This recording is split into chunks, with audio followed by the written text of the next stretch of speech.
Paul, this is really interesting because it seems like Apple is really losing ground in the downloaded music area that might have been going away.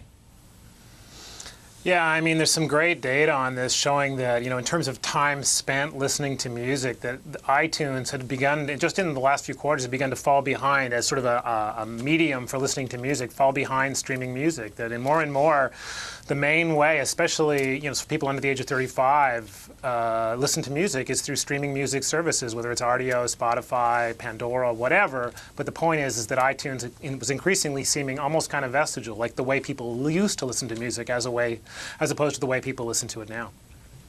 Yeah, I mean, I remember talking to the CEO of Spotify. It was at some party. He just sort of pigeonholed me and said, try it, because no one's going to download music ever again. There's going to be a whole generation of people that will never wonder why anyone wanted to own any music, going right against what Steve Jobs said, that people don't want to rent music. Yeah, that people don't want to rent music, or that they want to at least have it with them and make it more portable. But with the cloud and with you sort of ubiquitous connectivity, all of those issues go away, and people say instead, you know what? Having all this music turns into homework. I have to figure out what I want to listen to, when I want to listen to it, what other stuff is like the thing that I want to listen to, so I can listen to it also. And so all of these sort of library-based cloud services for streaming music take away all those problems, and people are willing to pay for it, as evidenced by what's happening at Pandora or Spotify or wherever else. And that's a pretty remarkable change and put Apple a little bit on the back foot, which is totally bizarre when you think about it, because think about the acquisition Apple made, I don't know, what was it, 2 years ago, 3 years ago, when they bought Lala. I mean, this was a streaming music service, and I think, like most people, thought that meant that we were going to see a service immediately, and we didn't. And that's what's really interesting here, is it tells you how crappy the economics are for streaming music services, that Apple, having bought the infrastructure to deliver one, didn't get around to it, not because they didn't think it was a good idea, but because they thought it would hurt their bottom line, I'm betting.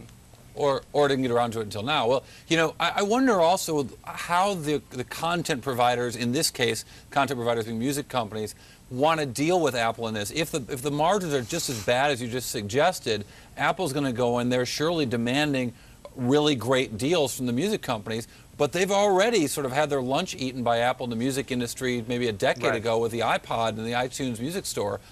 Does Apple have the kind of relationship with the music industry that says, hey, we know these guys, we can make a deal? Or do they have the kind of relationship with these guys saying, hey, Apple already ripped this off, we're not falling for it again? Yeah, I think that's the latter, and I think that's part of the problem here, and probably one of the reasons why this leaked out was because, Apple's trying to create some pressure and say, and probably the record companies as well, create some pressure to say, there's a big deal potentially available here, let's make this happen and let's have consumers get behind it, because the recording companies have shown when they deal with Pandora, look at the royalty costs in the last quarter as a percentage of revenues at Pandora. We're looking at, what was it, 59%, 53%?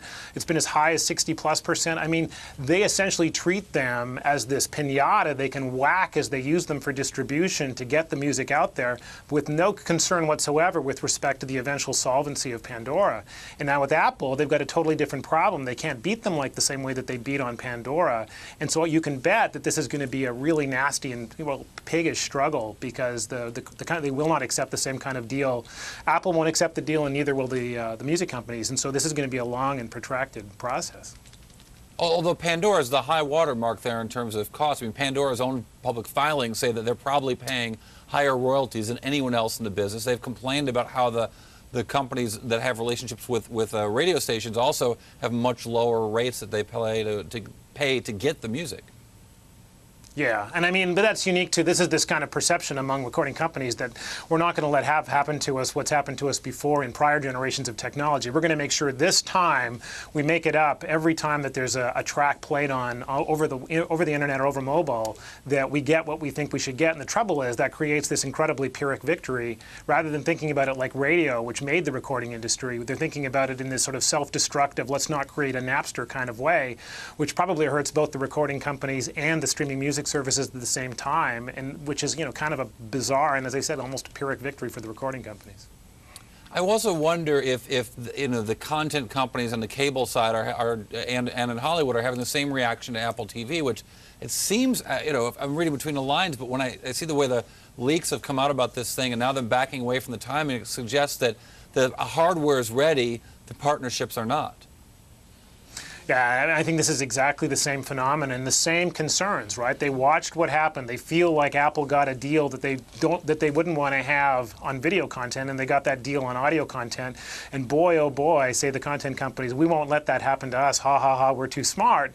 And of course, the problem is the consumers in many ways are already moving on. As you look around and see, for example, what's happening with respect to some of the most streamed content on the web, it's the people who make it available the soonest that's getting it the most widely streamed. And if they don't make it available, consumers are finding a way around it. So the marketplace has already moved on. It's unfortunate that the content owners are being so piggish about it. And the one thing we know about battles with people who are being piggish is that, you get dirty and the pig likes it. Bacon. All right, Paul Kedrosky, contributing editor to Bloomberg, thank you very much. Emily?